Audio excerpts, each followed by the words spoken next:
కొడస్తావు చేస్తావు యేసుడు తీసుడు సినిమా అంతా లేపుడు కుమ్ముడు మంచాలు ఇరిగిపోయినాయి వేస్తావు ఫ్యామిలీ ఆడియన్స్ అసలు రావద్దు ఈ సినిమాకి.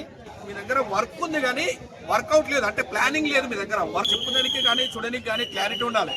మనం కూరుండేటప్పుడు కూడా ఇంత క్లారిటీ ఉంటుంది. వేస్తావు మంది వేస్తావు అమ్మాయి వేస్తావు కొడస్తావు చేస్తావు యేసుడు తీసుడు సినిమా అంతా లేపుడు కుమ్ముడు యేసుడు పొడుచుడే. అబ్బా ఆటగాడు వేటగాడు పోటుగాడు అన్ని ఆయనే. సినిమా పోయింది ఎవరన్నా చెప్పింది. ఈ సినిమాకి తెలుగులోనే 10,000 కోట్లు పక్క అంతే. తెలుగులోనే 10,000 కోట్లు పక్క, కన్నడలో 20,000 కోట్లు, హిందీలో 50,000 కోట్లు. కాదు ఈ సినిమా ఫ్లాప్ కాదు. ఇన్ని రోజులకి అమ్మ డైరెక్టర్ ఎవరో కానీ నువ్వు గీతు మోహన్ దాస్ అంట, అమ్మా మా పెళ్లి కానోడు పాత, మా బ్యాచర్ పాత, గర్ల్ఫ్రెండ్ లేదు అమ్మాయి లేదు పెళ్లి కాల ఏం గల మాలాంటోడు కోసం ఈ సినిమా చేసావమ్మా నువ్వు. చాలమ్మా ఈ సినిమా చూసి పండగ చేసుకుని అంతే. నాకు ఇంకా లవర్ పడాల్సిన అవసరం లే. ఇంక నుంచి నేను అమ్మాయిలు అంటే తిరగాల్సిన పనే పల్లె. ఈ సినిమాకి వస్తే మొత్తం తీరిపోతాయి అంతే. అన్నా ఏం చేశాడు అన్నా పక్కపా సినిమా చూస్తానని సేపు అన్నా అప్ప ఓపుతున్నాడు అన్నా. కారుల్లో, సముద్రంలో, చెరువుల్లో, బీచ్ల్లో, స్విమ్మింగ్ పూల్లో మంచాలు ఇరిగిపోయినాయి, కుర్చీలు కూలిపోయాయి, కార్లు పగిలిపోయినాయి అంతే.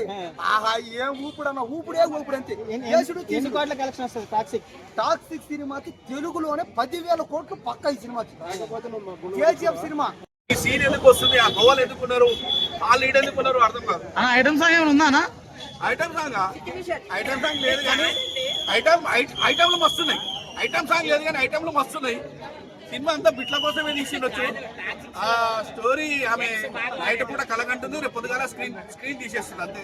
నచ్చినట్టు తీసేసింది. అంటే ఒక లేడీ డైరెక్టర్ అమ్మా మీరు ఇంత పెద్ద డైరెక్షన్ చేశారు, మీ దగ్గర వర్క్ ఉంది కానీ వర్కౌట్ లేదు, అంటే ప్లానింగ్ లేదు. మీ దగ్గర వర్క్ ఉంది. గీతా మోహన్ దాస్ గారు నేర్చుకోవాల్సింది పెన్ను కలంతో ఫస్ట్ స్టోరీ ఒక లైన్ కరెక్ట్ నేర్చుకొని దాన్ని స్క్రీన్ ని చూపేయండి. ఏదో నాకు వచ్చినట్టు దొడ్డంగా తీసేస్తా, పబ్లిక్ ని పిచ్చోళ్ళని చేసేస్తా అంటే మాత్రం ఊరుకోరు. ఎందుకంటే మా మంచి సినిమాలు పాడైపోతున్నాయి ఈ సినిమాల వల్ల.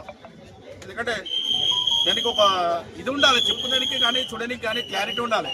మనం కూరుండేటప్పుడు కూడా ఇంత క్లారిటీ ఉంటుంది. ఈ టైంలో ఇది వేసుకోవాలి, ఈ టైంలో ఇది వేసుకోవాలి, ఇది అది ఇన్ని నిమిషాల తర్వాత ఉడుకుతుంది దింపుతాం అనేది ఉంటుంది. ఆ క్లారిటీ లేదు.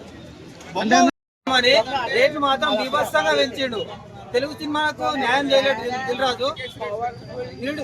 ఏఆర్టీ సినిమాలో ఇరుముడి కన్నా టాస్క్ ఎక్కువ షో చేశారు, కానీ చెక్క మూవీ ఇరుముడి చాలా 100 రెట్లు బెటర్ దీనికన్నా. ఫ్యామిలీ ఆడియన్స్ అసలు రావద్దు ఈ సినిమాకి. యూత్ ఏదో లేడీ డైరెక్టర్ కొత్త ట్రై చేసింది కాబట్టి వచ్చినాం కానీ చెత్త.